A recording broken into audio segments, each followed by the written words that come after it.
Russian Foreign Minister Sergei Lavrov said on Thursday he did not believe on the conflict in Ukraine would spiral into a nuclear war, but continued the United States and Europe that Moscow never again wanted to be dependent on the West. Russian economy is facing the gravest crisis since the 1991 fall of the Soviet Union, after the West slapped heavily sanctions on almost the entire Russian financial and corporate system following Moscow's February 24 invasion of Ukraine. Asked by the Kremlin correspondent for Russians newspaper if he thought a nuclear war could be triggered, Lavrov told reporters in Turkey, "I don't want to believe it and I do not believe it."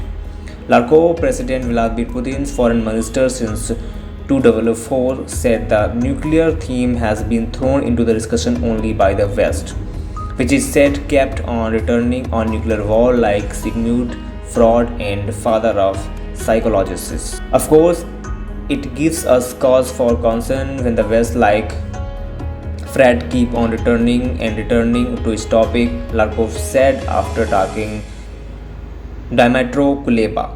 Lavrov said talk of the potential Russian attack against the former Soviet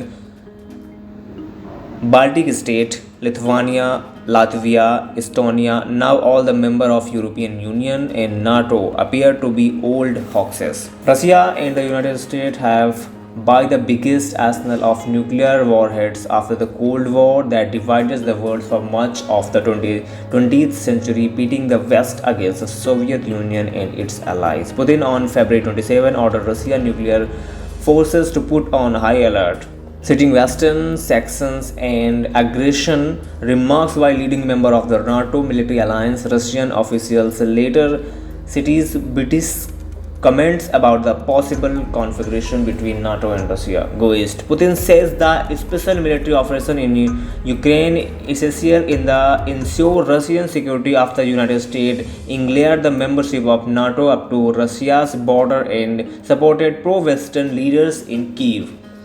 Ukraine says it is fighting for its existence, and the United States and its European and Asian allies have condemned the Russian invasion. China has called for claim. Now the West has slapped crippling sanctions on Russia. Lavrov said Russia was turning away from the West and would cope with the economic consequences. Well, emerge from the crisis with the realistic psychology and consequences. We won't have any illusion that the West can be a reliable partner. Our host said we will do everything to ensure that we will never again depend on the West in those areas of our life which have a significant meaning for our people. When the Soviet Union crumbled in 1991, many people in Russia and the West hoped that the division of the Cold War were over. Asked about the energy sanction imposed by the United States, Lavrov said Russia would not try to convince any purchaser to buy its energy. In a clear reference to China, the world's second largest economy, Lavrov said Russia had market for its oil and gas. Report of the ANP Times.